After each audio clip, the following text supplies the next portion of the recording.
DB অফিসে এখন কাউকে তুলে নিয়ে গেলে আসলে কি খাওয়ানো হয়? আগে ধরেন যখন হাসান সার্জিসদের তুলে নিয়ে যাওয়া হলো তখন ফ্রাইড রাইস খাওয়ানো হয়েছিল। ওই অফিসে হাওরের মাছের সাথে আমরা একসময় দেখতাম যে লোকে ভাতও খেতে যেত। এখন কি মেনু সেম আছে না চেঞ্জ হয়েছে? আমি যাইনি তো। জি, আপনি জাননি, কিন্তু সাংবাদিক মিজানুর রহমান এবং মোবাইল বিজনেস কমিউনিটি সাধারণ সম্পাদক আবু সাইদ পিয়াসকে রাতের বেলা তুলে নিয়ে যায় ডিবি।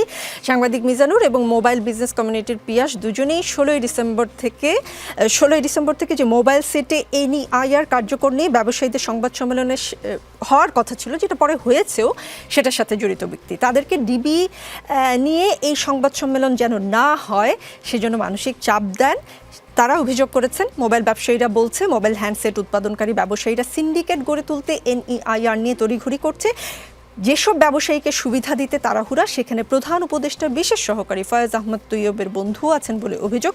ফয়েজ সাহেবের ইশারাতেই নাকি মিজানুর আর পিয়াসকে ডিবি তুলে নিয়ে গেছে, কিন্তু ফয়েজ আহমদ তৈয়বের জনসংযোগ কর্মকর্তা তার বরাত দিয়ে বলেছেন এখানে তার সংশ্লিষ্টতা থাকার অবকাশ নেই। রাষ্ট্রীয় শৃঙ্খলা ও নিরাপত্তার স্বার্থে আমরা এনইআইআর বাস্তবায়ন করছি। অবৈধ হ্যান্ডসেটের লাগাম টানতে সংক্ষুব্ধ পক্ষের সাথে বিটিআরসি বৈঠকও করেছে।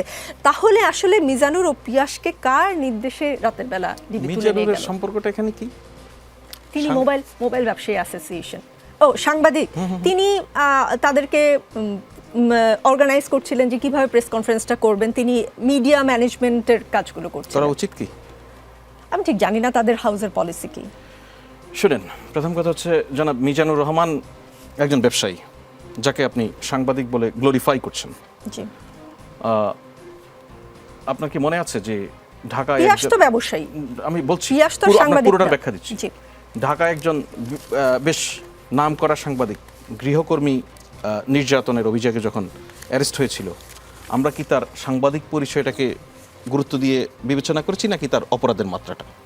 আপনি সাংবাদিক, আপনি আপনার সাংবাদিকতার যদি আক্রান্ত হন, সেটার সঙ্গে সাংবাদিকতার পরিচয় ব্যবহার করে আপনি যে কোনো ধরনের রেমিডিস চাইতে পারেন, কিন্তু আপনি তো সাংবাদিকতার জন্য কোনোভাবে কোনো কিছুতে আক্রান্ত হননি।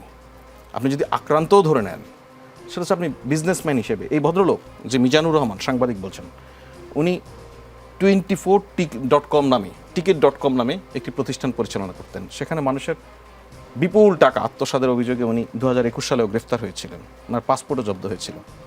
সুতরাং ওনার একটা ক্রিমিনাল রেকর্ড পাওয়া যায়। আর ডিবি পরিচয়ে যে এখনো তুলে নেওয়া, এইটা প্রথম কথা হচ্ছে এই যে আশঙ্কা প্রকাশ, উদ্বেগ প্রকাশ, এটাকে আমি খুবই ইতিবাচকভাবে দেখি। আমরা সরকারে আছি বলে আমাদের সরকারের কোনো সংস্থা যদি বেআইনি কাজকর্ম করে, সেইটার প্রতিবাদ নাগরিক দিক থেকে হওয়া খুব জরুরি। আমরা এটাকে পছন্দ করি, এটাকে ওয়েলকাম করি। সুতরাং প্রথমত উদ্বেগটাকে ইতিবাচকভাবে দেখি। দ্বিতীয়ত ব্যাখ্যা দেই। উদ্বেগের অন্যতম কারণ হিসেবে আমি মনে করি, আমরা যেহেতু দীর্ঘদিন এই ধরনের জিনিস শুনে দেখে অভ্যস্ত, যে গভীর রাতে তুলে নিয়ে যাওয়া, ডিবি পরিচয়ে তুলে নিয়ে যাওয়া, তাই না? এর ফলে আমাদের মধ্যে একটা পুরনো ভূত ফিরে আসলো কিনা সেটা মনে হয়। খেয়াল করুন, জনাব মিজানুর রহমানকে যে ডিবি পুলিশের লোকেরা নিয়ে গেছেন ডিবি অফিসে, ওনারা প্রত্যেকেই নিজেদের পরিচয় দিয়েছেন, ওনারা ইউনিফর্ম ছিলেন, ওনারা ওনাদের আইডেন্টি কার্ড শো করেছেন, সুনির্দিষ্ট কারণ দেখিয়ে ওনাকে নিয়ে গেছেন। এবং সেখানে নিয়ে যাওয়ার পর যখন তার পরিবার থেকে উদ্বেগ, অন্য জায়গায় যোগাযোগ করা হলো, ডিবি প্রধানকে ফোন করা হয়েছে, উনি বলেছেন যে হ্যাঁ আমরা নিয়ে এসেছি, ওনাকে জিজ্ঞাসাবাদ করা প্রয়োজন। জিজ্ঞাসাবাদ কিসের? পরের দিন সকালেরই ঘটনা। আমি শেষ করি। আপনি দেখুন, গভীর রাতে যদি অপরাধ সংঘটিত হওয়ার কোনো সম্ভাবনা থাকে, আগামী দিন সকালে গভীর রাতে যদি আইন শৃঙ্খলা বাহিনীর কাছে তথ্য আসে, নেওয়া উচিত নয়? আমি আপনাকে বলছি, আপনার যে উদ্বেগের জায়গাটা, সেটা একই সঙ্গে আমার উদ্বেগের। কাউকে অন্যায়ভাবে কোনো কিছু করা কোনোভাবেই জাস্টিফাইড না, আমি সেটা সমর্থন করি না।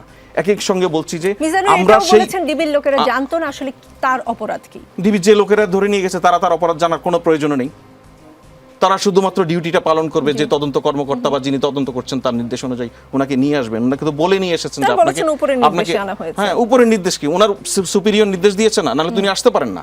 ওনাকে সুনির্দিষ্টভাবে বলা হয়েছে। আপনি খেয়াল করুন কি নিয়ে, যে অবৈধ মোবাইল ফোনের যে বিজনেস, এই বিজনেসটা আওয়ামী লীগের সরকারের সময়ও এটা ঠেকানোর চেষ্টা হয়েছে।